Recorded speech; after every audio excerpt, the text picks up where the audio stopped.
Eu acabei de uma pessoa tentar entrar e não consegui, vai entrar de novo agora, tá bom. É que na hora que eu estou escrevendo, e eu fui escrever para dar uma boa tarde ali, na hora que eu estou escrevendo, se a pessoa entrar pedindo, quando eu aperto qualquer tecla aqui, eu nego a entrada. Enfim, agora estamos aqui todos nós.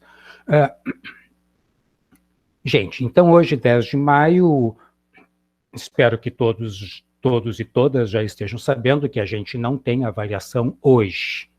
A avaliação é no dia 24. Tá?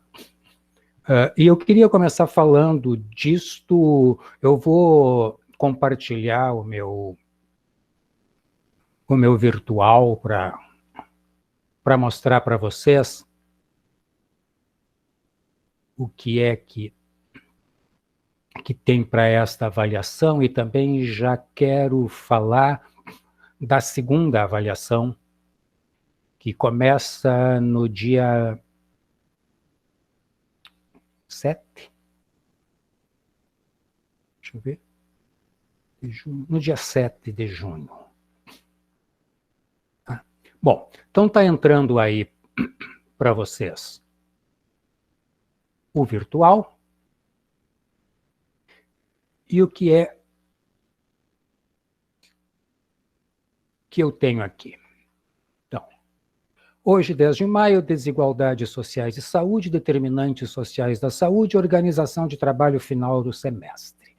Mas o que não está escrito ali é isso aqui, ó. Avaliação do dia 24 de maio. Questões de trabalho. Onde se originam as diferenças em saúde entre os grupos sociais? De que modo as condições socioeconômicas, culturais, ambientais de uma sociedade afetam os diferentes grupos sociais e conduzem às desigualdades na situação de saúde observadas na população?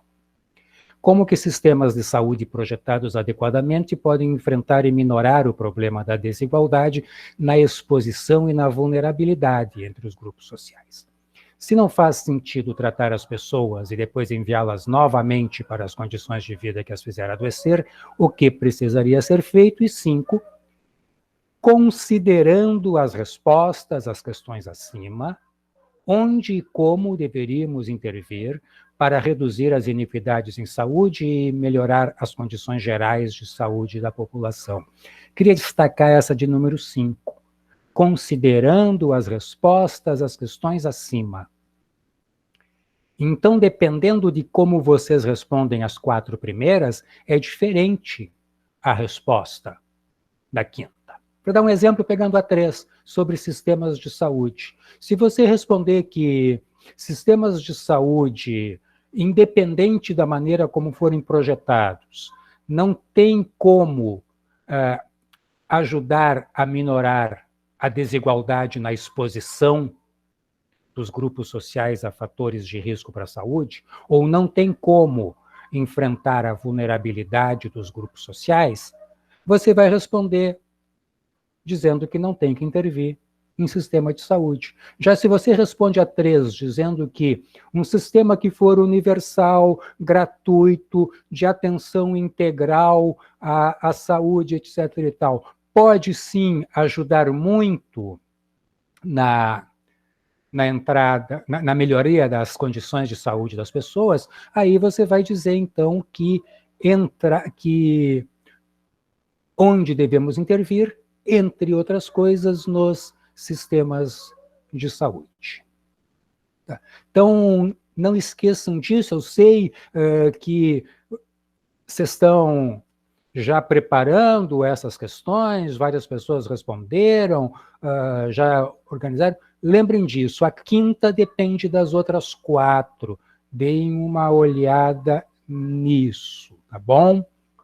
Então, então, dia 24 de maio, eu vou abrir um link para um texto online, e aí, então, vocês vão escrever ali, ou copiar, colar, se já fizeram isso antes, não tem problema nenhum, não estou preocupado em ver se você está fazendo sozinho, sem consulta, não é isto, As perguntas já foram dadas antecipadamente, justamente para provocar o estudo prévio, claro. A Isabela, que escreveu no chat pedindo desculpas pelo atraso, que bom que tu chegou atrasada, porque eu cheguei atrasado também, e já pedi as minhas desculpas também pelo atraso. Então, estou projetando o virtual aí para mostrar essas questões para o dia 24 de maio. Tá? Bom, agora, eu quero chamar a atenção de vocês para isso aqui, ó. Plano de ensino, então eu copiei aqui o plano de ensino com a atualização da sociologia, conteúdos e avaliações da sociologia. Então, hoje, 10 de maio, o conteúdo é outro, tá? Que são as desigualdades nas condições de vida, as desigualdades sociais afetando a saúde. Então, aqui está alterado, e depois estão alteradas as datas, os conteúdos de todas as datas a partir daqui, incluindo já 24 de maio para avaliação, e depois nós vamos continuar fazendo trabalho em grupo de avaliação. Então, aqui eu tenho conteúdos e materiais da aula, que está nessa página, abrindo aqui tem tudo que a gente vai trabalhar, mas antes disso, aqui é a mesma coisa, o mesmo arquivo que está aqui, só que aqui eu acho que está sem os links e aqui tem links. Bom, aqui, ó, trabalho em grupo. Então eu vou projetar agora isso para vocês, compartilhar esta tela deste arquivo Word aí, que tem o trabalho em grupo. E grupo de 7 pessoas, no máximo. Eu tenho 6 temas diferentes. 6 vezes 7, 42, eu acho que a gente completa o número de pessoas. Então, está entrando aí para vocês. O trabalho é sobre perfil epidemiológico nacional, estratificação social e desigualdade em saúde. Grupos de até 7 pessoas. O grupo escolhe um tema desses temas aqui e tem que montar um Padlet com materiais de texto, vídeo, áudio e imagem referentes ao tema. Montar uma apresentação e apresentar na data indicada. A data indicada está lá no plano, mas eu já vou colocar aqui do lado também. 0706 é o primeiro tema.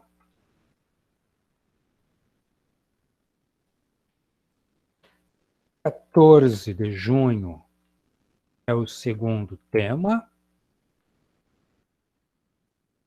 O terceiro tema é 21 de junho. Mentira, está tudo errado. São 2 temas por aula. Então, são 2 temas por aula. Os 2 primeiros temas no dia 7, ou depois os temas 3, 4, também no dia 7. E os temas 5 e 6 no dia 21.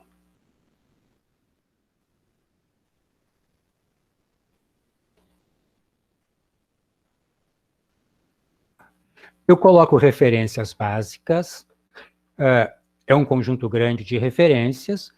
Vocês perceberão que as referências se referem, tem algumas gerais e outras se referem especificamente a alguns dos temas. Como é o caso deste aqui, por exemplo, que eu peguei aqui, da Comissão de Determinantes Sociais em Saúde da OMS, relatório de 2010 que fala sobre redução das desigualdades no período de uma geração. Igualdade na saúde através da ação sobre seus determinantes sociais. Este ação tem um C e depois um C cedilha, porque esta é a grafia de Portugal. E esse relatório que eu tenho, a versão em português, é português de Portugal. Existe versão em inglês e existe versão em espanhol. Né? Então, tem bastante referências, que são básicas, no sentido que isto é o mínimo. A partir daí, vocês trazem mais, vocês buscam mais, vocês trazem o que vocês conhecem, o que forem buscar, e se quiserem eu posso sugerir coisas e tal. Então, montem um trabalho considerando esses temas aqui, ó. Modelos de causalidade e modelos de intervenção em saúde. O modelo da história natural da doença, que é o modelo mais trabalhado nas faculdades de medicina, com base nisso, muitas hipóteses de tratamento e prognóstico são realizadas, é algo que médicos acabam dominando muito bem. Tem o modelo social estruturalista, também chamado modelo da história social da doença, que pega esse nome, esse apelido, modelo da história social da doença, pega-se o modelo da história natural e traz isso para as questões sociais. Ele é chamado de social estruturalista porque ele diz que para entender o que é que causa doenças, a gente tem que entender a estrutura social.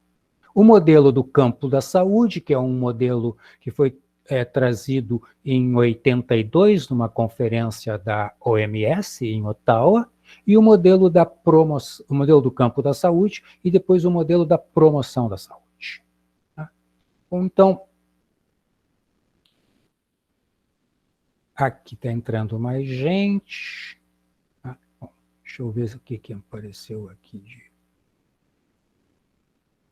Não, a pergunta da Yasmin, se será sorteado, é verdade que um sorteio seria mais justo, mas eu não gosto muito de sorteio, então se vocês quiserem escolher, já podem começar a mandar aqui, dizer qual é que querem, e também não vejo muito problema de ter mais de um grupo querendo dois. Por exemplo, aqui já vi que Maria Eduarda e Yasmin querem o 2. Vocês são do mesmo grupo? Não.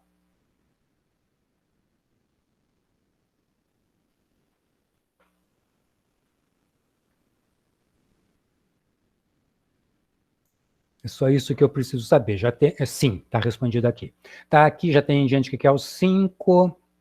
Tá, ok, ótimo. Bom, então vão botando, ó, já tem gente que quer o 6.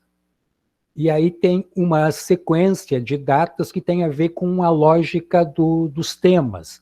Um tema engata no outro, que engata no outro, por isso que eles estão agrupados para o mesmo dia, e por isso que vem dois por cada dia, e vem um de cada vez. Vejam vocês, 2 por cada dia, a gente pode ter 20 minutos, de 20 a 25 minutos,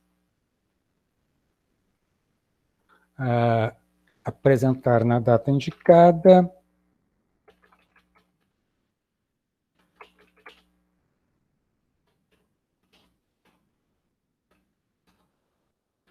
Até 20, a apresentação de até 25 minutos. Obviamente que não precisa ser todos os 25. Mas é o limite, tá? Aos 25 eu corto o microfone. Porque aí 2 grupos, 25, vai dar 50 minutos e me sobram aí 40 minutos para fazer comentários e perguntas. Eu e a turma como um todo faremos perguntas. Tá? Então, este é o segundo trabalho. O primeiro trabalho, então, agora no dia 24 de maio, individual, e este é o segundo trabalho, que é um trabalho de grupo. Está aqui o material, podem depois continuar olhando com calma, fazer perguntas e tal. Então, interrompo o compartilhamento agora, o material está disponível lá no virtual para abrir o arquivo lá.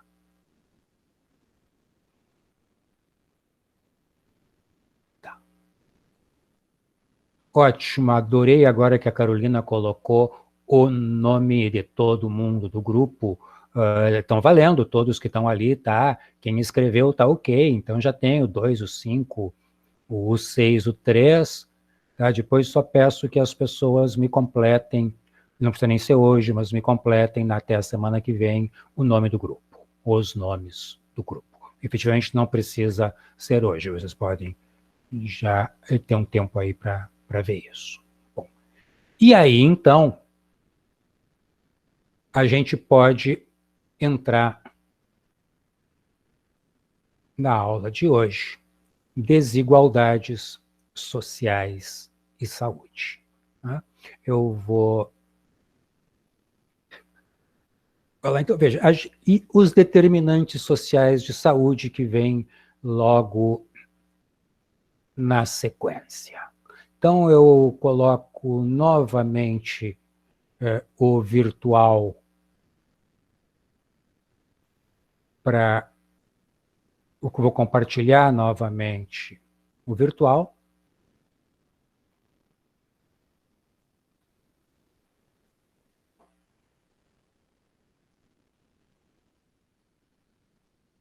Com a aula, então. Bom, eu começo com duas citações da Rita Barata, do livro Como e Por que as Desigualdades Fazem Mal à Saúde. Então, a primeira afirmação: as desigualdades nas condições de vida decorrentes das diferenças substantivas nesse processo de reprodução social terão reflexos nas situações de saúde. Então, eu sublinhei aqui condições de vida, tá? Marquei agora, aqui no momento, condições de vida, e marquei também reprodução social. São duas coisas que tem que se entender, o que é que a gente está chamando de condições de vida e o que é o processo de reprodução social. O outro parágrafo dela, a abordagem coletiva ou populacional do processo saúde e doença, na perspectiva da epidemiologia social, implica fazer algumas perguntas básicas sobre como são produzidas as doenças na população, que forças determinam sua distribuição, por que alguns indivíduos adoecem e outros não, quais são as maneiras pelas quais as políticas públicas podem interferir nesses processos. Então, abordagem populacional. É a abordagem da epidemiologia. É também a abordagem das ciências sociais em saúde. Não importam os indivíduos, importa a população. Só quando ninguém estiver exposto ao risco, todos estaremos salvos do risco. Eu não estou salvo do risco porque eu estou vacinado. Enquanto não houver a vacinação populacional, enquanto a população não for vacinada, ninguém está a salvo, nem os vacinados. Vacinas não têm 100% de eficácia. Nenhuma vacina. Por isso que é importante vacinar. Quanto mais, porque em diferentes indivíduos elas funcionam diferente. E isso não estou falando da vacina da Covid, estou falando da vacina da gripe, da vacina do sarampo, da vacina da pólio. Então é vacinação de todos. O exemplo aqui para o Rio Grande do Sul, um exemplo que talvez as pessoas pudessem entender, foi o exemplo que um senador, que eu não vou lembrar o nome, presidente da CPI da Covid, da pandemia, respondeu para o senador Heinz, que é aqui do Rio Grande do Sul. Senador, o senhor cria gado, pense na fitose. Não adianta vacinar o seu rebanho se o rebanho do vizinho não for vacinado. O risco continua, inclusive para o seu rebanho vacinado. A vacinação tem que ser de todos. Outra coisa importante, talvez, para entender a eficácia de vacinas, seja o exemplo do goleiro. Para quem é de futebol. Um goleiro, um bom goleiro, um muito bom goleiro, é um goleiro eficaz. Mas ele não deixa de tomar gol, e ele não deixa de volta e meia tomar frango. Goleiros da seleção brasileira, eu lembro do Tafarel, tomou alguns frangaços na seleção. Esse último que estava aí, o Alisson, não chegou a ser frango, mas tomou um monte de gol defensável. Então, o cara é bom, na maior parte das vezes ele funciona, mas numa jogada específica ele não funciona. Além disso, tem que considerar que ele não está sozinho, ele faz parte de um time. E então não adianta ser o melhor goleiro do mundo, lá no clube, e aí ele vem para a seleção, e na seleção a zaga dele é de um bando de perna de pau, ou o contrário. Pá, na seleção o cara mata pau, vai para o clube e toma frango. Mas quem é a zaga? A zaga não usa máscara. A zaga aglomera. A zaga fez a primeira dose da vacina e não vai fazer a segunda. Então, azar do goleiro. Então, é uma imagem que, aliás, é uma imagem que não é minha, é da Natália Pasternak, que é uma microbiologista que tem trabalhado muito as questões da proteção populacional coletiva. No caso, ela está trabalhando isso agora na pandemia da Covid. Mas, então, a abordagem populacional. Entender o processo saúde-doença na população. E por isso, então, algumas perguntas básicas. Como são produzidas as doenças na população? Como elas são distribuídas? Que forças determinam a distribuição dessas doenças? Por que alguns indivíduos adoecem e outros não? Pegando um exemplo muitíssimo básico, vírus influenza, gripe sazonal. Vai começar agora, o inverno está chegando, a gripe é sazonal, ou seja, ela é mais forte em algumas estações do ano. Aqui no sul, ela é mais forte no inverno, ela vai atacar mais gente no inverno. O exemplo que eu sempre usei na gripe, e vou continuar usando na gripe, e não vou trazer a Covid para essa conversa. Estamos numa sala de aula, pré-pandemia, não sabemos que virá pandemia pela frente, somos felizes e não sabemos. Estamos todos numa sala de aula, é inverno, as janelas estão fechadas porque está frio lá fora, e alguns estão gripados. Algumas pessoas estão gripadas, estão espirrando, tossindo, estão tomando algum remédio para tratamento sintomático, estão tomando cápsulas e cápsulas de vitamina C, estão tossindo às vezes no cotovelo, às vezes na mão e às vezes para o ar. O vírus está circulando dentro da sala, fora da sala, está circulando no ambiente. Todos estamos expostos a ele, porque alguns pegam e outros não pegam. Quais são os fatores? Não é uma escolha do vírus. O vírus não pensa. O vírus nem é um ser vivo. Mas tem a ver com as condições de vida das pessoas. Alimentação, estado nutricional, estado imunológico, estresse ou não estresse, a condição da habitação, tem frestas, é úmida, é bem isolada, é quente, tem sol que bate ali. Essas coisas todas afetam, ou seja, determinam a distribuição das doenças. Outras doenças, aquelas que são transmitidas pela água dependem das condições de potabilidade da água. A água é tratada, usa água fervida, usa água filtrada, usa água de garrafa, água mineral. Lava as mãos com sabão, lava as mãos por pelo menos 30 segundos, esfrega todo, debaixo das unhas, tudo, ou lava a ponta dos dedos com água só, ou não lava nada, e aí vai comer. Tudo isto afeta a distribuição da doença. Tudo isso explica por que alguns indivíduos adoecem e outros não. E isso depois a gente leva para o conjunto de doenças. Eu estou trazendo o exemplo de um vírus respiratório, que é o vírus influenza. E políticas públicas. Como é que as políticas públicas podem interferir nestes processos? No processo de distribuição da doença e no processo de produção da doença na população. Quais são as políticas públicas? Começamos pela política de saúde. Mas, além disso, tem uma política de educação, uma política de habitação, uma política de emprego.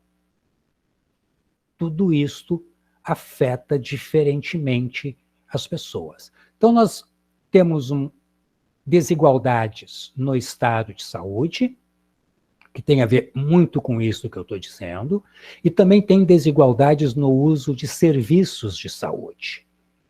Quem pode usar qual serviço? A gente no Brasil tem o SUS, que é universal, público, gratuito, em princípio todos temos acesso, sabemos das dificuldades, das filas, da demora, das insuficiências, mas é o que temos. Alguns outros têm condições de pagar por esses serviços. E ao terem condições de pagar, muitas vezes não precisam esperar e podem conseguir serviços melhores, ou mais completos, se não melhores. Então, a desigualdade no uso dos serviços. E mesmo esse serviço que é gratuito, público, universal, vai ter desigualdade no seu uso, pela localização, pelo horário, pela condição da família da pessoa, pela condição econômica, pela condição intelectual, pela condição mental da pessoa, inclusive. E temos aqui desigualdades relacionadas aos locais de moradia, que não são apenas as habitações, mas são onde que essa habitação está localizada, morar em zonas de poluição do ar, de poluição sonora, de poluição do solo, morar em zonas com alagamento, em zonas muito quentes ou muito frias, regiões muito quentes ou muito frias. Então, esse trabalho das desigualdades sociais em saúde, trabalho de tentar entender essas desigualdades, passa por relacionar as condições de vida e a situação de saúde, observar o excesso do risco de adoecer e morrer entre as camadas mais pobres da população. Há esse excesso e por que que há? Compreender a determinação social do processo saúde e doença. E para isso é preciso entender duas dimensões importantes do perfil epidemiológico de uma população. Como as pessoas se inserem na estrutura produtiva, mercado de trabalho, condições de trabalho, processo de trabalho, e qual é o modo de vida das pessoas. Modo de vida que é dividido em condições de vida e estilo de vida. Ressaltando, sempre é importante dizer, que no estilo de vida os indivíduos dependem dos hábitos coletivos, aquilo que a gente aprendeu no nosso processo de educação para fazer parte da sociedade, e que tem a ver com a maneira como nós fazemos escolhas, tem a ver com o fato de que a maneira como nós fazemos escolhas não é individual, mas é do grupo. Então, desigualdades, o que são desigualdades sociais, como medir essas desigualdades, e para isto entender, conhecer essas explicações sociohistóricas. A saúde é um produto social. Saúde é produzida pela sociedade. E os mesmos processos que estruturam a sociedade geram as desigualdades sociais e produzem os perfis de saúde e de doença da população, portanto, perfis epidemiológicos. Por fim, o processo de reprodução social, que envolve todos os diferentes domínios da vida, a reprodução biológica, a reprodução ecológica do ambiente, a reprodução da cultura, a reprodução econômica e a reprodução política dos grupos. E ver como é que esse sistema de reprodução social vai impactar saúde e doença. Padrões de trabalho e de consumo, atividades práticas da vida cotidiana, as formas organizativas ou de participação social. Aqui vale clubes, associações, igrejas, partidos, as maneiras como as pessoas se organizam para participar da vida social, as práticas políticas, que não precisam ser só por partidos, e as práticas culturais. E aí chegamos nos modelos de causalidade e nos modelos de intervenção em saúde. Então, este é o conjunto de coisas que é preciso entender para sair falando de desigualdade de saúde. E aí, então, eu estou trazendo como referência básica o livro da Rita Barata, Como e por que as desigualdades sociais fazem mal à saúde. Então, aqui neste link em PDF, tá? E aqui o livro interativo. No livro interativo, tem muito mais do que no PDF. Tá? O link, quer dizer, eles colocam links para definições, para reportagens, para imagens, para vídeos. Tá? Então, se clicar no livro interativo, que não dá para baixar, porque ele fica lá, então aqui o PDF do livro e aqui podendo avançar está mais. E outra referência básica é o texto do Paulo Bus e do Alberto Pellegrini Filho, A Saúde e seus Determinantes Sociais. Com isso, a gente entende esse assunto. Aí tem um material complementar sobre desigualdade, e aqui são dois economistas, o César Callejon e o Ladislau Dalpo, são dois economistas. Então, aqui não tem nada a ver com saúde, é a desigualdade socioeconômica, que eles vão explicar aqui. E depois tem um texto muito curtinho do Alberto Pellegrini Filho, que tem aqui o link, Compromisso com a Ação, que é um texto que ele escreve, é um texto de trabalho dentro da Comissão Nacional de Determinantes Sociais da Saúde, mas que eu trouxe aqui porque ele tem e eu gostei muito, e eu gosto muito disso. Vou mudar o compartilhamento, mudar de tela. Então, para mostrar o texto do Alberto. Né? Secretaria Técnica da Comissão Nacional sobre Determinantes Sociais da Saúde, ele apresenta as linhas de trabalho da comissão, mostrando na prática clínica, nas políticas, na verdade, na produção científica, na prática clínica, nas políticas. E aí, lá na metade do texto, ele chama a atenção para isto aqui, ó. As intervenções sobre os determinantes sociais da saúde podem se dar em diferentes níveis. E aí ele fala de intervenções individuais e de intervenções populacionais. E vai dizer que as estratégias, até hoje, de promoção da saúde, têm privilegiado atuar sobre fatores de risco individuais, atuando sobre os indivíduos mais expostos ao risco. É o tal de grupo de risco. Bobagem, total bobagem. Grupo de risco, em termos epidemiológicos, é uma bobagem. Se você quiser fazer uma intervenção, você tem que fazer uma intervenção na população e não no grupo de risco. Porque se existe um grupo de risco, é porque as pessoas entram nesse grupo por diferentes fatores. E você fazer intervenção apenas no grupo de risco não impede que outros continuem entrando.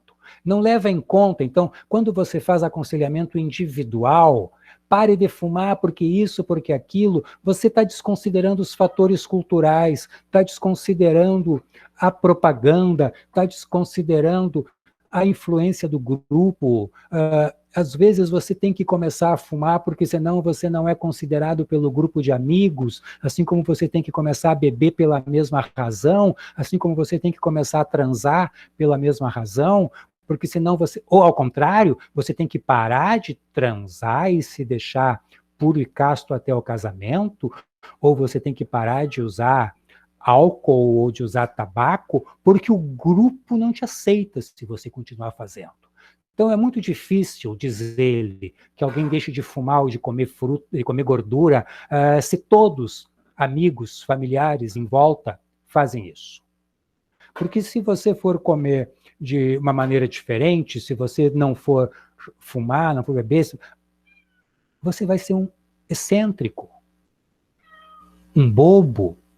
E então essa pessoa vai ter uma dificuldade muito grande de mudar hábitos. E se mudar, ele será rapidamente substituído por outras pessoas que vão entrar no mesmo grupo. Então é preciso adotar, eu vou abrir a porta para a gata que está enlouquecendo aqui, é preciso adotar medidas populacionais.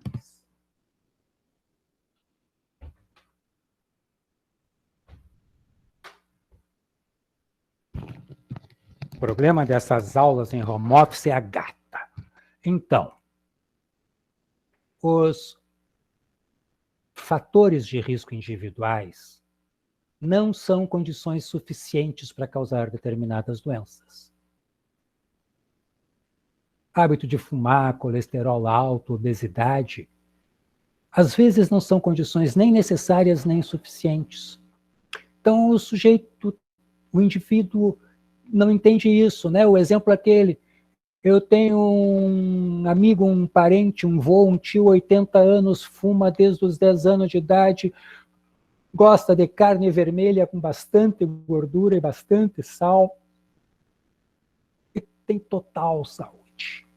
Tem um outro que não era fumante, que estava sempre preocupado com uma dieta saudável, fazia exercícios e morreu de infarto com menos de 50 anos de idade.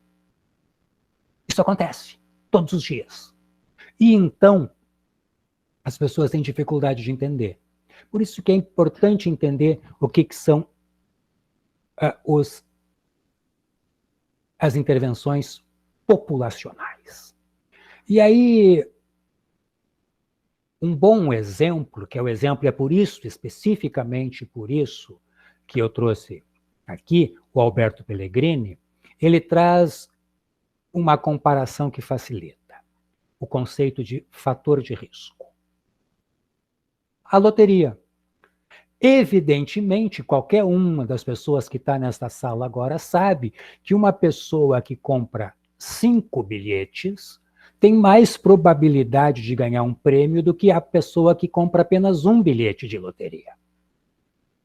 Mas não tem nada que impeça que este que comprou um único bilhete, que fez uma única aposta no valor mínimo, ganhe sozinho. E o cara é aquele que fez um bolão, que comprou 15 bilhetes, que não ganha. E vejam como o número de pessoas que compra apenas um bilhete, que faz apenas uma aposta, é muito maior do que o número de pessoas que participa de bolão, que compra vários bilhetes. A probabilidade do vencedor ter apenas um bilhete é maior. Então, probabilidade é um conceito complexo, não é tão simples assim de entender. E este exemplo da loteria ajuda. Um exemplo da saúde, síndrome de Down e idade materna. Mães abaixo de 30 anos individualmente, risco mínimo de gerar um filho com síndrome de Down, 0,7 por 1000 nascimentos. Tá? Não é nenhum por 1000, 0,7 por 1000 nascimentos. Mães entre 40 e 44 anos, o risco é alto, 13 em 1000 nascimentos. E as mães com 45 anos e mais, a partir dos 45 anos, têm um risco ainda maior, 34 por 1000 nascimentos. Tá? Agora, as mães abaixo de 30 anos geram 50% dos casos de síndrome de Down. As mães com a idade entre 40 e 44 geram 11%. E as mães com mais de 45 anos geram apenas 2% dos casos. Por quê?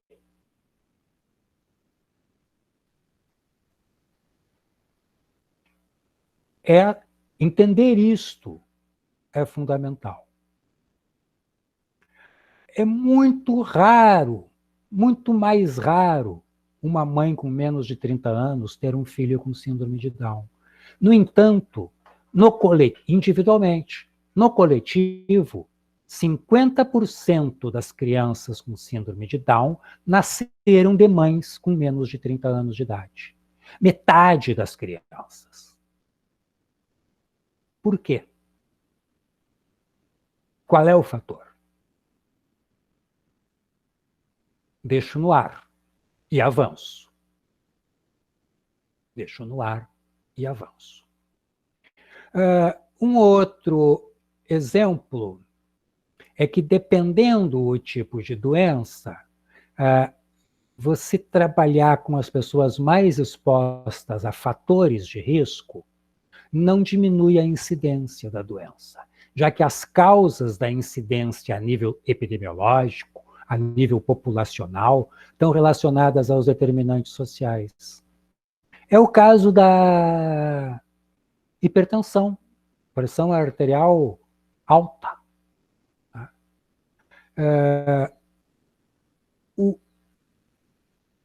Nós nos preocupamos com quem? Com os indivíduos que têm a pressão alta. Então, vamos medir a pressão. Aí quem tem pressão alta, se cuide, se preocupe, não use isso, não faça aquilo, diminua o sal. Blá, blá, blá.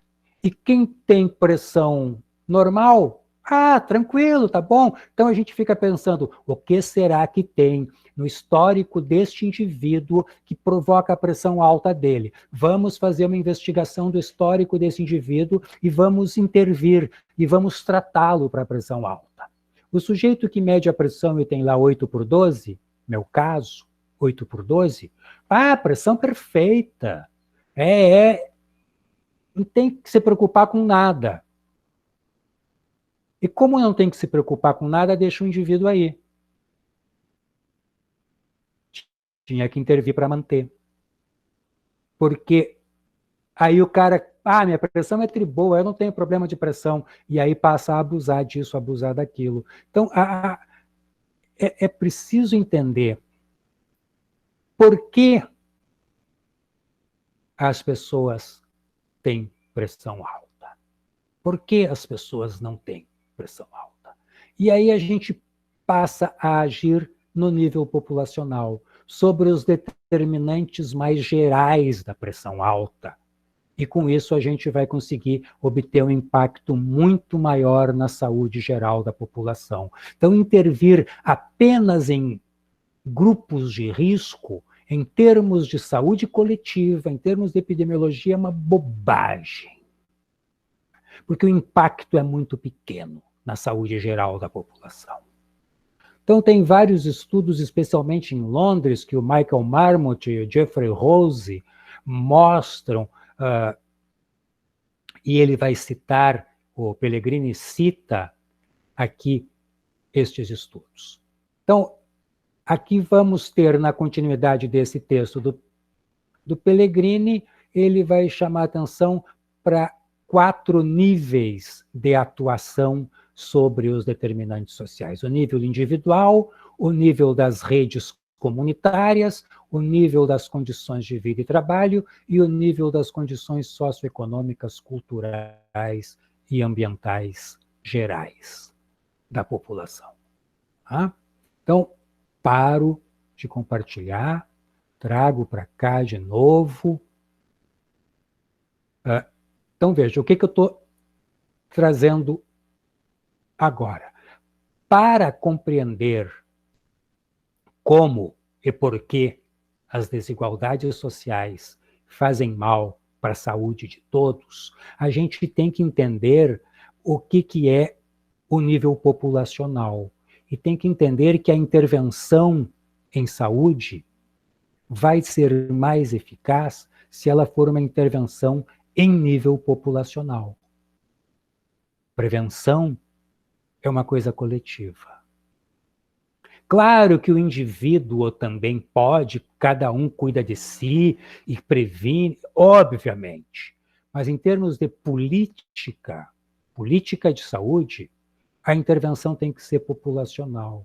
Claro que o indivíduo tem que se cuidar, é ele que tem que cuidar para não aglomerar, para não estar em ambiente fechado, para cuidar com a ventilação dos ambientes, para ter máscaras bem ajustadas, etc.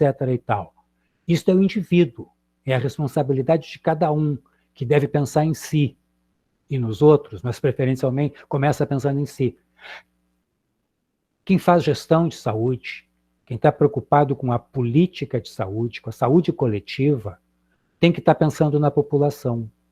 Como é que eu faço para atingir a população? E algumas coisas eu ensino, convenço, outras coisas eu obrigo. Esse obrigo pode ser com medidas coercitivas, mas pode ser, acho que eu já dei esse exemplo aqui, com algumas intervenções do tipo botar iodo no sal. E aí você evita o bócio endêmico. Todo mundo que come, mesmo quem cata comida no lixo, todo mundo que come, come sal. O sal tem iodo. O iodo impede o bócio endêmico. Então eu ataco uma doença sem me preocupar com o grupo de risco e sem tentar convencer cada pessoa que ela tem que fazer uma suplementação de iodo. Até porque muitas das pessoas não têm nem recurso, nem conhecimento para fazer a suplementação de iodo. Então, a intervenção, aí a pessoa nem sabe, ela só sabe que o sal é iodado, não sabe nem por quê, mas está comendo sal e está sendo protegida pelo iodo que está no sal. É a ideia do cloro na água para matar micro-organismos, é a ideia do flúor na água para evitar cárie dentária. Dá para fazer uma série de outras medidas desse tipo, especialmente no nível alimentar, que é um nível muito interessante para trabalhar medidas populacionais, já que todo mundo precisa comer. Agora, eu queria chamar a atenção de vocês para... Deixa eu pegar aqui, onde é que está o meu... Aqui.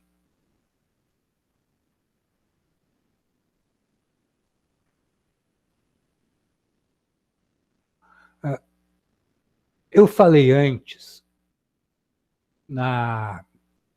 nesse material que tem aí, chamado Aula de 10 de Maio, tal, Desigualdades Sociais e Saúde, tem no material complementar,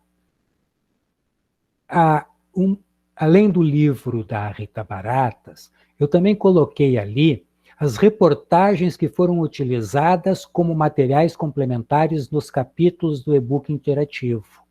Então, no e-book interativo dela, tem no capítulo 1 uma reportagem da revista Poli, Cada Vez Mais Desiguais, que é sobre a desigualdade, claro. Uma reportagem da revista Rádios, Por Dentro dos Sistemas Universais, comparando os sistemas de saúde. No capítulo 2, Sem Moradia Não Há Saúde, à margem dos direitos efetivos. No capítulo 3, Mais Caro, Mais Eficaz, é um documento sobre a privatização dos serviços de saneamento e tratamento de água e mostrando que em todos os países onde isso foi feito, eles ficaram mais caros para a população e funcionaram pior. A água passou a ser de pior qualidade e o esgoto passou a ser despejado in natura. Tá? Depois, ainda para o capítulo 3, Cidades Invisíveis, falando sobre as cidades que a gente não conhece, nunca ouviu falar, e que às vezes estão dentro da cidade, as favelas. Capítulo 4, Racismo em 3 séculos de escravidão. Depois, no capítulo 5, Gênero, desigualdades que afetam mulheres de diferentes matizes, a face do estupro. No capítulo 6, a queda da imunização no Brasil.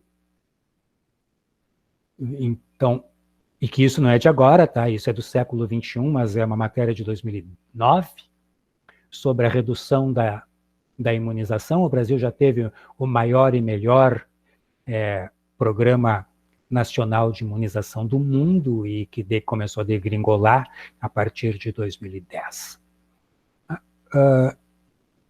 E tem ainda uma última matéria, A Gente Quer Inteiro e Não Pela Metade, que é sobre o SUS. A gente quer um SUS inteiro e o que precisa para ter um SUS inteiro. E tem ainda uma matéria chamada Respeito Abre Portas para o Acolhimento, que é sobre a saúde da população negra. E aí eu aproveito para fazer um parênteses, que ontem eu assisti um vídeo, a Carolina me mandou, um vídeo sobre a saúde da população negra, um vídeo de 10 minutos, que está lá no YouTube, e junto dele, no mesmo canal lá, tem uma série de outros vídeos sobre a saúde da população negra, um vídeo muito bom. Queria então fazer o registro e agradecer, Carolina, pelo envio. Fiquei bem feliz de receber, assisti ontem de noite isso aí. Bom, deixa eu ver onde é que eu estou aqui. Capaz nada, é bem bom, gostei sim, muito. Bom, e agora eu queria falar um pouquinho de desigualdade. Existe uma coisa chamada o Mapa da Desigualdade. É um projeto de pesquisa que vem sendo desenvolvido desde 2014, se eu não me engano, em São Paulo, por uma ONG chamada Nossa São Paulo. Todo ano eles atualizam os indicadores do Mapa da Desigualdade. Em 2018, o jornal O País fez uma reportagem com base nos indicadores, mostrando o abismo que separa duas meninas, duas estudantes, as duas de 15 anos de idade. Kimberly Cristina Barbosa e Mariana Grimaldi. São elas. Ambas têm 15 anos e moram a 10 quilômetros de distância uma da outra. Em São Paulo, esses 10 quilômetros de carro são percorridos em 30 minutos. Ou seja, a distância física não é muito grande, o tempo para ir da casa de uma à casa da outra não é muito grande, mas existe um abismo social. Um dos bairros é Paraisópolis e o outro é Perdizes. Paraisópolis é uma favela, a maior favela de São Paulo. Perdizes é um bairro de classe média alta. A Mariana mora em Perdizes, estuda num colégio pago, na Avenida Paulista, Colégio São Luís. A mensalidade do colégio passa de R$10.000. É uma mensalidade acima de 4 dígitos. Kimberly estuda numa escola estadual, Escola Professora Etelvina Góes Marcucci, que é colada na favela. Kimberly nunca foi até a Avenida Paulista. Mariana nunca foi até uma favela. E aí, comparando as condições de vida, para falar das desigualdades sociais de saúde.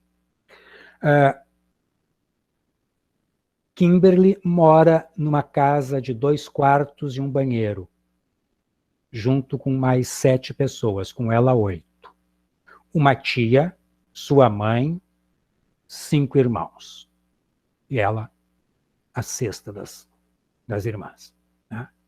Não tem pai. O pai, ela perdeu contato com o pai aos 4 anos de idade. Mariana divide um apartamento de 4 quartos, ao lado da estação Vila Madalena do metrô, com os pai, a mãe e um irmão mais velho.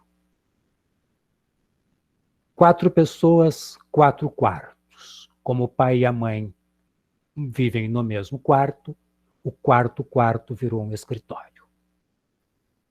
Na casa da Kimberly, 8 pessoas e 2 quartos. E a partir daí a gente começa a enxergar as diferentes condições de vida que afetam tudo isso. E a matéria não fala de quantos banheiros tem o apartamento da Mariana. Mas um apartamento de classe média alta com 4 quartos, com toda certeza terá pelo menos 2 banheiros para 4 pessoas. Talvez tenha mais, mas pelo menos 2.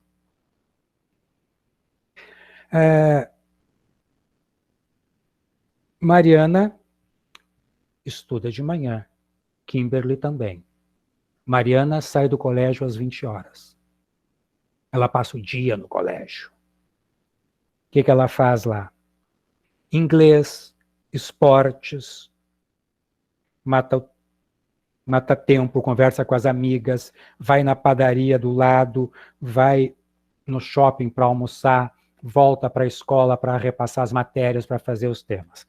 A Kimberly vai para casa ao meio-dia, chega em casa, faz o almoço da família e limpa a casa e arruma a casa. Depois disso, vai fazer as tarefas, os deveres da escola. O resto do tempo, assiste TV e brinca com o celular.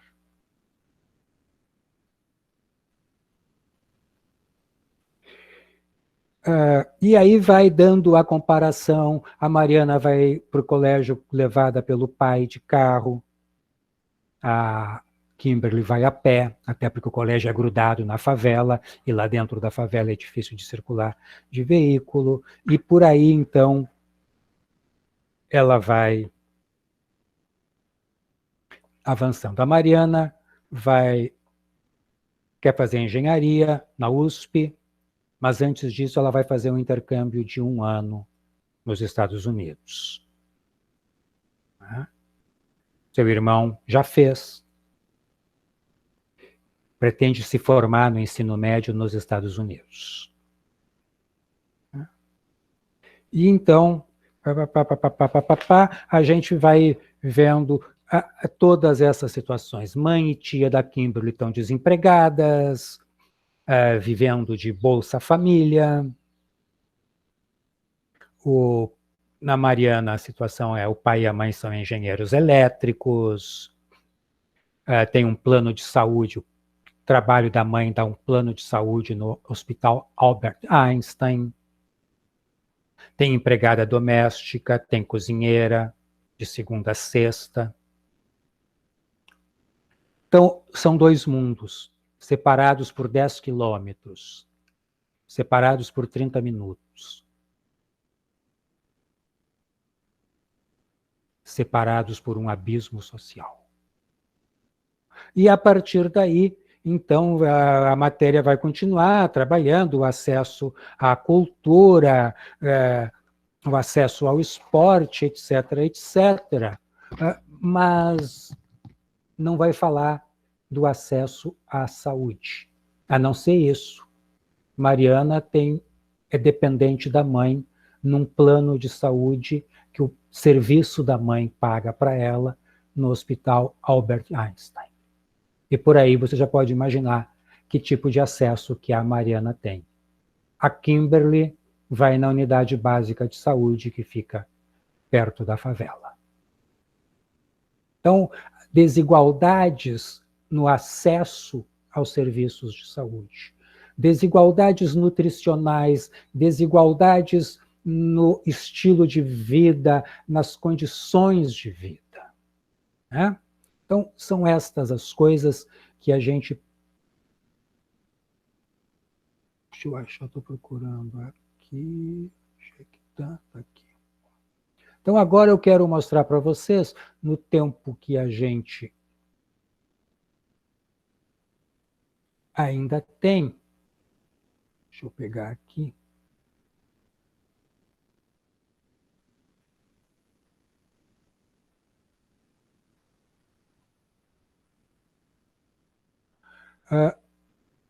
Eu quero trabalhar um pouquinho agora os determinantes sociais em saúde. Claro, tem os textos que eu não vou apresentar, o texto do Paulo Bus e do Alberto Pellegrini, mas eu quero compartilhar a minha tela para mostrar para vocês um diagrama. Um diagrama.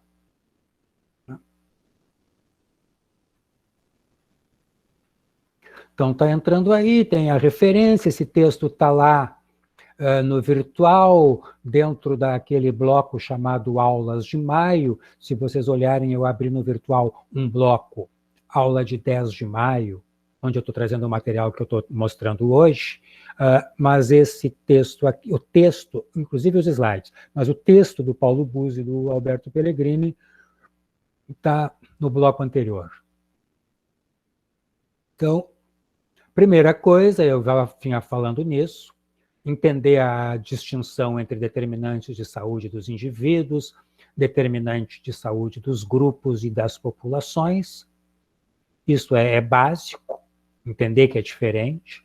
O que serve, o que é importante para explicar as diferenças no estado de saúde dos indivíduos, não explica as diferenças entre os grupos ou entre as sociedades. As diferenças de mortalidade entre classes sociais ou grupos profissionais não são explicadas pelos mesmos fatores que permitem compreender as diferenças entre os indivíduos. Isso aqui é importante. Hábito de fumar, dieta e sedentarismo não é o principal, é o menos importante. Tem outras, isso aqui não dá 40% das causas de doença. Os outros 60% têm a ver com questões sociais, econômicas. Não tem a ver com os hábitos individuais, né? Então, estes fatores ligados à equidade na distribuição socioeconômica, ligados à igualdade ou desigualdade, é que são fundamentais. Então, existem os aspectos físico-materiais, que produzem saúde e doenças, diferenças de renda, a escassez dos recursos dos indivíduos para saúde, para alimentação, falta de saneamento, habitação em péssima qualidade, etc. Fatores psicossociais, que os indivíduos têm uma percepção da desigualdade e, por conta disso, a sua saúde é afetada também, quando eles enxergam que que têm menos condições, que as suas condições são piores, então as percepções e as experiências das pessoas em sociedades desiguais provocam estresse, tanto para quem está em cima, quanto para quem está embaixo. Quem está em cima tem o estresse do medo das classes perigosas, das classes populares, do banditismo, da violência. E quem está embaixo tem a indignação, a raiva de perceber a injustiça de não ter o que comer e o sujeito que bota no lixo metade do seu lixo é comida.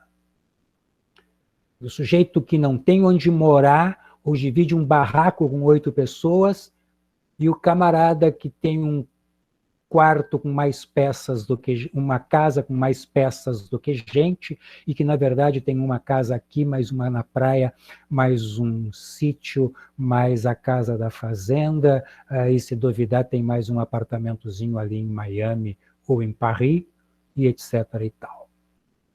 Aí tem os enfoques multissociais que buscam integrar tudo isso, eu estou passando porque é aqui que eu quero chegar. Este é o modelo de explicação dos determinantes sociais de saúde de Dahlgren e Whitehead. Então, o que a gente tem aqui? Os fatores individuais estão aqui embaixo. Ó. Idade, sexo, fatores hereditários. Isso aqui afeta as pessoas, claro que sim. O estilo de vida dos indivíduos. Logo depois. Então, veja, aqui está, estou com o indivíduo e vou chegar na sociedade como um todo. Então, agora, como eu já falei antes, esse estilo de vida dos indivíduos, ele não depende do indivíduo mudá-lo. O indivíduo é levado por um efeito manada a seguir o grupo, o estilo de vida do grupo, por algumas coisas bastante objetivas, o que nós podemos, o que nós alcançamos, o que está ao nosso alcance, e outras coisas mais subjetivas, o que faz com que eu seja aceito, acolhido, que eu me integre bem com o meu grupo, com a minha vizinhança, com a minha comunidade, com os meus amigos. Eu faço o que os outros fazem, porque isto é o certo aqui para nós. Depois, em volta disso, tem família e redes sociais e comunitárias. Essas redes sociais aqui não é esses aplicativos, tá? Não é Insta, Face, essas coisas todas. São as redes de apoio, as redes que apoiam um indivíduo. Se eu ficar mal, se eu, por algum momento, por algum motivo, ficar muito ruim de saúde, muito mal de grana, fiz uma jogada errada, perdi tudo e tal, eu tenho a família para me bancar, eu tenho amigos que têm condições de me ajudar, que podem me conseguir um emprego, ou que podem me emprestar um dinheiro, ou que podem me bancar uma mesada por alguns meses. Se eu tiver um problema de saúde, e eu tenho um vizinho que aí eu não puder me mexer porque quebrei uma perna ou porque fiz uma cirurgia muito complicada e estou convalescendo, tem um vizinho que vem cortar grama para mim, tem uma vizinha que vem cozinhar para mim, tem um amigo que me traz comida, tem alguém que me pega para me levar no hospital e o outro sujeito não tem ninguém. Ele conhece um monte de gente, mas ninguém tem dinheiro sobrando que possa emprestar para ele, que possa ajudá-lo, que possa levá-lo para casa. Então, a família e as redes sociais e comunitárias são um fator muito importante também. E aí temos as condições de vida e de trabalho. Tá? Nessas condições de vida e de trabalho, entra uma série de coisas aqui. Transporte, condição de vida. Urbanização, habitação, saneamento básico, serviços de saúde, segurança, geração de trabalho e renda, ambiente de trabalho, educação, produção de alimentos. Então, isso aqui são as condições de vida e trabalho. E, por fim, a sociedade como um todo. As condições socioeconômicas, culturais e ambientais gerais. Então, viver no Brasil da pandemia e viver nos Estados Unidos pós-vacinação é outra coisa. Nova York está abrindo. Dá para ir a show. A Inglaterra está fazendo show para testar o risco. As pessoas foram convidadas para ir para show de música pop, show de rock, aglomerar, gritar, porque eles estão vacinados e podem fazer esse tipo de teste. Então, viver num país e viver no outro país tem diferença. Na pandemia, viver na Nova Zelândia é o paraíso, ou o Vietnã. Viver no Brasil, viver na Argentina, viver na Índia. Pensa em viver na Índia, agora, nesse momento. Então, tem fatores individuais, fatores que estão na fronteira do individual com o coletivo, fatores coletivos muito próximos ao indivíduo, e depois as condições de vida e trabalho que afetam a todos que vivem e trabalham, e, por fim, o geral do país. Este é o modelo. Então, logo abaixo, nesse slide, eu explico que o modelo é disposto em diferentes camadas, uma camada proximal de determinantes individuais e uma camada distal de macrodeterminantes. É claro que a mediação entre um e outro é mais complexa. O modelo só está mostrando para a gente enxergar fácil como é que é. Então, aqui, os indivíduos, na base, características individuais, depois, aí essas explicações todas que eu dei agora aparecem aqui um pouquinho mais sistematizada, como é que funcionam. Então, aqui, como é que funcionam as redes, agora, as condições de vida e de trabalho. Então, fatores relacionados a condições de vida e de trabalho, disponibilidade de alimentos, acesso a ambientes e serviços essenciais como saúde e educação, indicando que as pessoas em desvantagem social correm um risco diferenciado criado por condições habitacionais mais humildes, exposição a condições mais perigosas ou estressantes de trabalho e acesso menor aos serviços de saúde, serviços sociais, etc. E no último nível, os macrodeterminantes. E aí, então, depois disso, que apresenta isso, o texto diz, dado isso, como é que a gente intervém? Como é que a gente intervém nos fatores comportamentais e de estilo de vida? Depois, como que se intervém nas comunidades e nas redes de relações sociais dos indivíduos.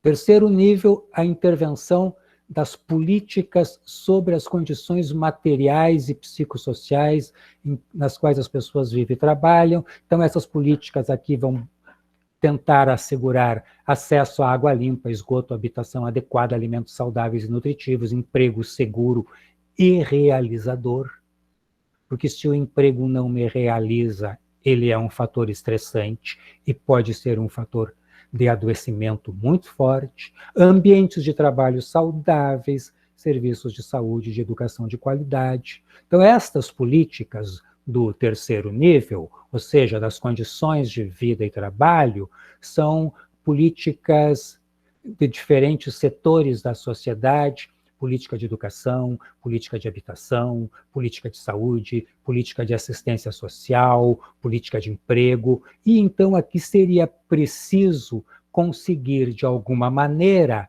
fazer o que a gente costuma chamar na área da saúde de atuação intersetorial, uma ação integrada dos diferentes setores responsáveis pelas diferentes políticas que aparecem aqui.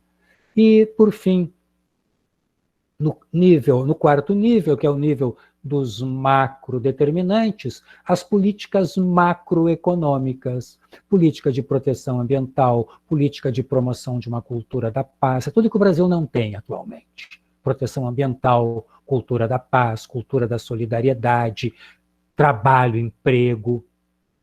E a política macroeconômica do ministro Guedes, que está destruindo a economia brasileira. Já são mais de 100 empresas estrangeiras que operavam no Brasil e que saíram do Brasil desde 2019. São mais de 100 empresas que saíram, algumas grandes, muito grandes. Então, e uma política macroeconômica que faz com que o dólar aumente, e aumentando o dólar aumenta a gasolina, e aumentando a gasolina aumenta o custo do transporte, aumenta toda a alimentação, aumenta o gás de cozinha. Então, essa política macroeconômica ajuda muito a trazer lucro para banqueiro, mas está destruindo o país. Então, E o ideal seria que estas políticas macroeconômicas e de mercado de trabalho, proteção ambiental, promoção de cultura e coisa, visassem promover um desenvolvimento sustentável, visassem reduzir as desigualdades sociais e econômicas, reduzir as violências, jacarezinho, jacarezinho. A degradação ambiental, Pantanal, Amazônia, e os efeitos disso tudo sobre a sociedade.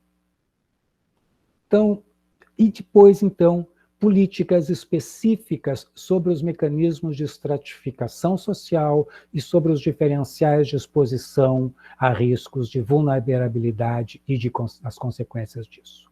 Então, como é que se intervém sobre esses mecanismos? E de quem é a responsabilidade, que não é do setor saúde? Como diminuir a exposição a riscos, o diferencial de exposição a riscos, fazer com que os grupos que vivem em condições de habitação insalubres, por exemplo, que trabalham em ambientes pouco seguros, que sofrem com insegurança alimentar, como é que a gente tem política para diminuir a exposição desses grupos ao risco representado por essas condições de vida e de trabalho? E então, políticas para enfrentar os diferenciais de vulnerabilidade, e aí, especificamente no sistema de saúde. Então, essas políticas aqui não têm nada a ver com a saúde, mas ao intervir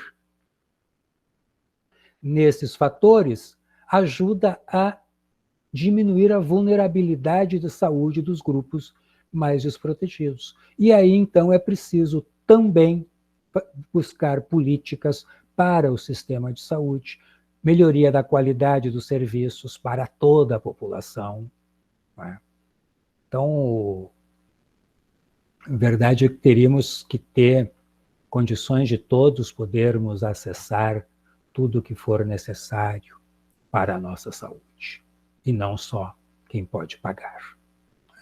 Mecanismo de financiamento para isso, ou seja, você está doente, e porque está doente, para tentar se salvar, para tentar se curar, você vai empobrecer, você já é pobre, e vai empobrecer ainda mais, porque você vai ter que parar de trabalhar por causa da doença, porque você vai ter que comprar remédio, porque você vai ter que pagar médico, pagar hospitalização.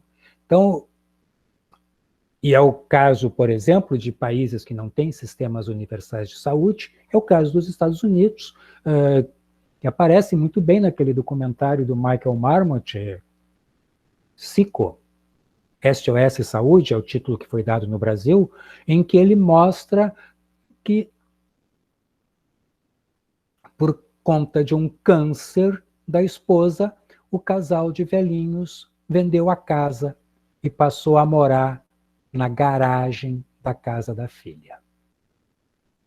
Uma casa de classe média nos Estados Unidos, uma garagem para 3 ou 4 carros, os carros vão ficar na calçada e os velhinhos vão morar na garagem. Tá, resolveu o problema de moradia, mas e o problema da autoestima? Como é que fica? Agora a velhinha, que passou uma vida inteira cuidando de uma casa e fazendo uma casa brilhar, está vivendo de favor na casa da filha. E quando na cabeça de todos nós, são os pais que têm a obrigação de ajudar os filhos. Então, esse filme mostra isso. Ele mostra também o cara que machucou lá, usando uma serra na sua oficina, perdeu os dedos, cortou os dedos, pegou os dedos, botou numa caixa térmica com gelo, foi para o hospital, achando que ia poder recuperar os dedos, e daí descobriu que teria que pagar $60 mil para botar os dedos de volta, ficou sem os dedos.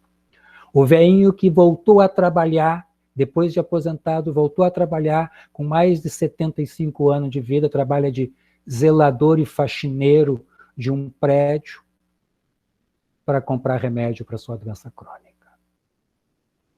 Então, uma intervenção no sistema de saúde para evitar esse empobrecimento adicional naqueles países que têm sistema de saúde universal e gratuito. Nos outros, teria que intervir para isto, coisa que o Obama tentou fazer nos Estados Unidos e que o Biden está prometendo que vai fazer. Então, o fato é que todas essas intervenções, em todos os níveis, macro, meso ou micro, são intervenções que precisam de uma atuação intersetorial coordenada e que devem estar acompanhadas por políticas gerais que vão além de tratar especificamente da habitação, da educação, da assistência da saúde, mas que busquem fortalecer e melhorar a coesão social, trazer uma espécie de capital social para as comunidades mais vulneráveis. Então, este é um texto importante, esse texto do Bus e do Pellegrini, A Saúde e Seus Determinantes Sociais, um texto de 2007, que mostra onde que é preciso intervir.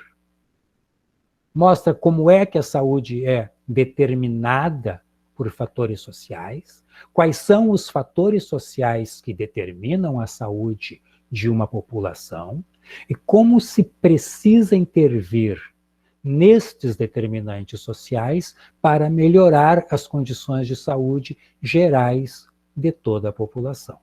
Então, este texto que eu estou acabando de mostrar aqui para vocês é um texto muito importante para entender essa questão dos determinantes sociais, mas temos também, e eu quero mostrar aqui uma imagem apenas para vocês,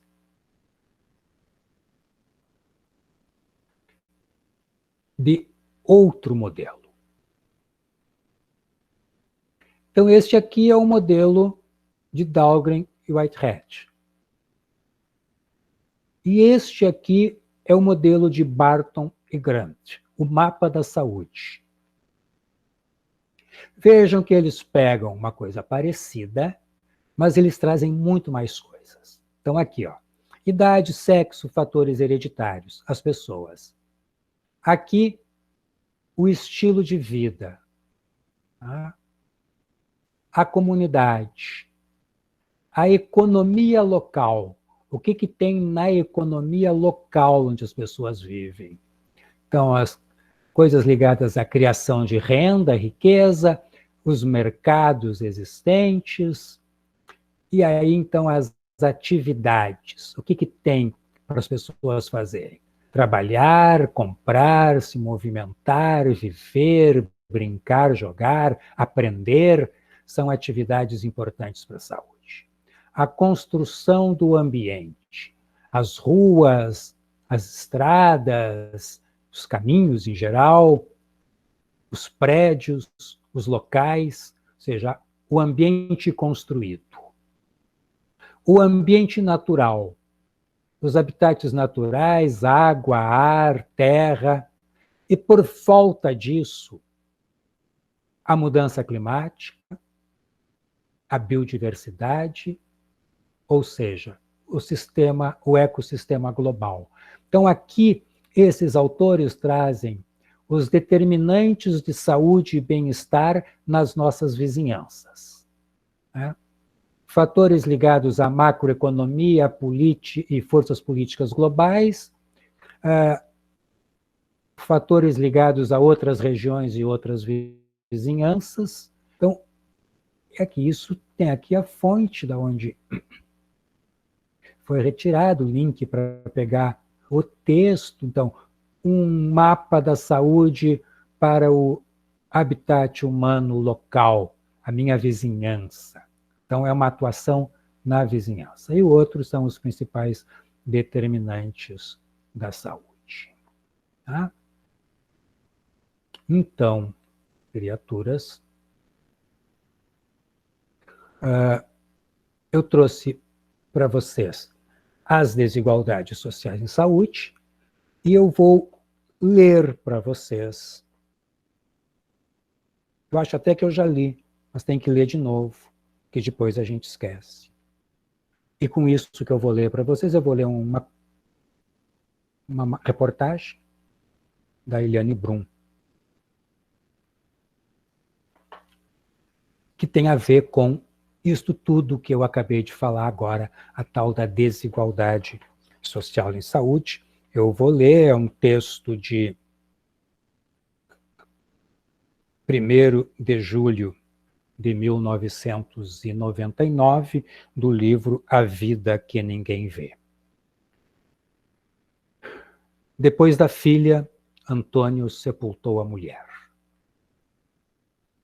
No entardecer de 22 de junho, um homem chamado Antônio Antunes, 37 anos, sepultou a filha numa cova rasa do Campo Santo, no cemitério da Santa Casa, em Porto Alegre. Ao final do enterro, Antônio, descascador de eucalipto no município de Butiá, pronunciou uma frase que calou os poucos que o acompanhavam no cemitério. Esse é o caminho do pobre, disse ele. Antônio sabia o que estava dizendo, mas não tinha ideia de o quanto a frase se revelaria ao mesmo tempo sentença e profecia. 5 dias depois de sepultar o bebê, sua mulher, Lisete, morreu num leito de hospital. Cláudio Ribeiro, diretor do Hospital Fêmina, o primeiro estabelecimento de saúde onde Lisete foi atendida, na capital gaúcha, explica que ela morreu de um acidente vascular cerebral, um AVC, resultado do grande volume de sangue perdido. A criança sucumbiu por asfixia antes do parto. Mas o que matou Lisete e sua filha foi, provavelmente, uma criminosa conhecida, a saúde pública. Muito além do AVC, Lisete foi assassinada aos 26 anos e sua filha, mesmo antes de nascer, pela pobreza. Acompanhe o calvário de Lisete. Na sexta-feira, dia 18, ela tinha 2 dos 4 filhos internados com pneumonia em hospitais de cidades diferentes. Luiz Oscar, de 5 anos, lutava contra a doença na UTI do Hospital Santo Antônio, em Porto Alegre. Fernanda, de 6, ocupava um leito do Hospital de Butiá. Luiz Oscar e Fernanda sofrem de paralisia cerebral e jamais caminharam. A conselheira tutelar Maria Helena Vilodre Rodrigues, de Butiá, diz que as 2 crianças tiveram paralisia cerebral em decorrência de problemas nos partos, realizados em hospitais da região carvoeira do Rio Grande do Sul. Era a 5ª gestação de Lisete. A conselheira conta que não sabia sobre esta gravidez. Antônio afirma que a mulher estava no 8º mês. No encaminhamento da paciente, recebida pelo Fêmina, o médico de Butiá informava que Lisete tinha 3 meses de gestação. O diretor do Fêmina acredita, pelo peso do bebê, que Lisete estaria no 6º mês. Enquanto cuidava de Luiz Oscar, Lisete foi chamada às pressas para atender Fernanda, que havia piorado. Como o hospital de Butiá exige acompanhante permanente, Lisete ficou ao lado da filha. Por volta da meia-noite daquela sexta-feira, sentiu-se mal, foi ao banheiro e descobriu que estava com hemorragia. Às 2 horas de sábado, chegou em casa sangrando muito. Acabava de caminhar os 2 quilômetros que separam o hospital da casinha alugada na Vila Julieta. Disse Antônio que pediu socorro no hospital, mas que não a ajudaram.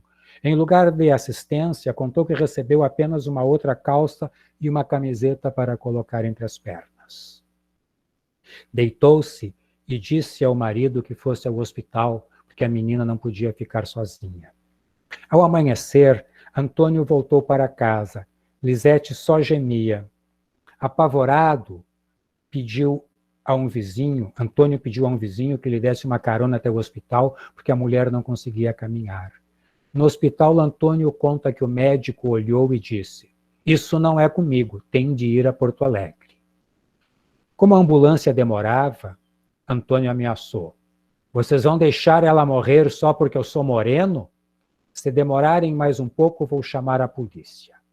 Às 12h33, a ambulância de Butiá descarregou Antônio e Lisete no pátio do Hospital Fêmina, onde foi constatado descolamento prematuro de placenta.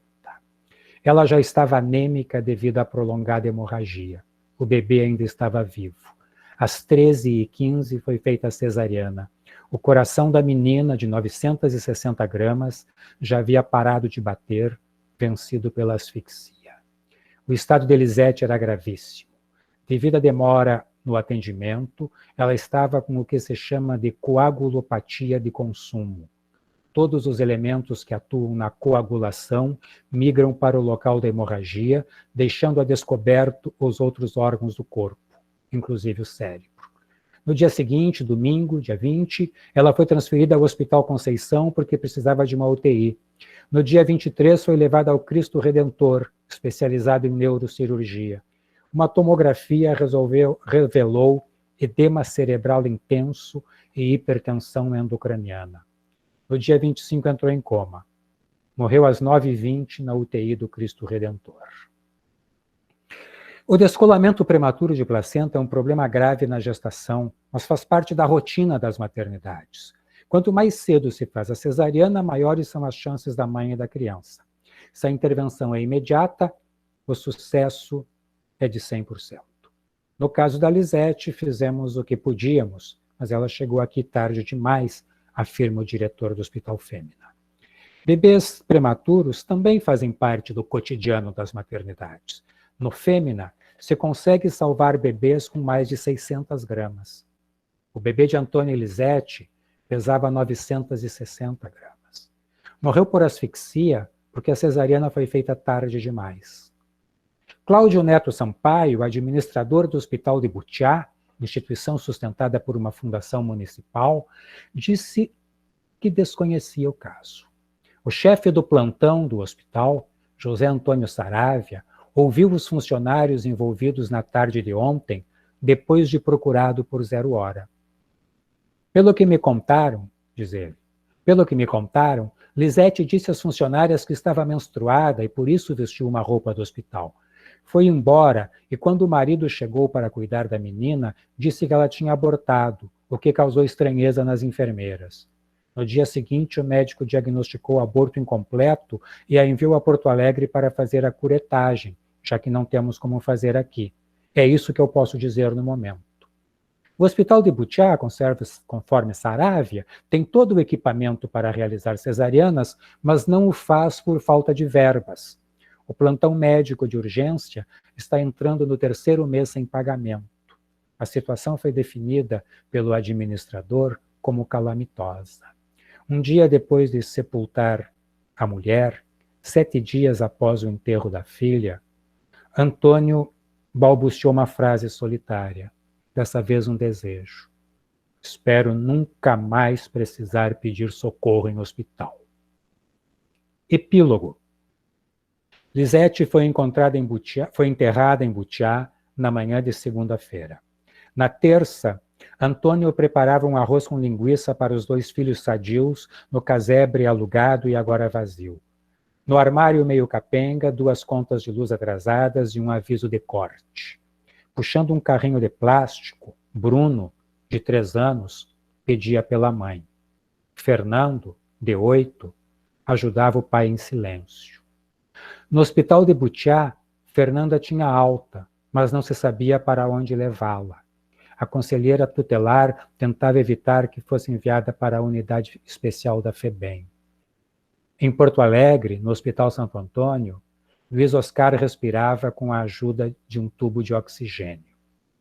Na próxima segunda-feira, Antônio voltará a descascar eucaliptos para viver. Antes de perder a consciência, Lisete agarrou sua mão e fez com que prometesse que manteria os filhos unidos. 1º de julho de 1999. Era isto por hoje, gente. Boa semana. Até a semana que vem. Muito obrigada. Tchau, Sônia, muito obrigada. Boa semana. Obrigada, Caco. Tchau, Sônia. Boa semana. Obrigado. Tchau, prof. Obrigada. Tchau, obrigado, gente. Tchau, até mais. Tchau, até.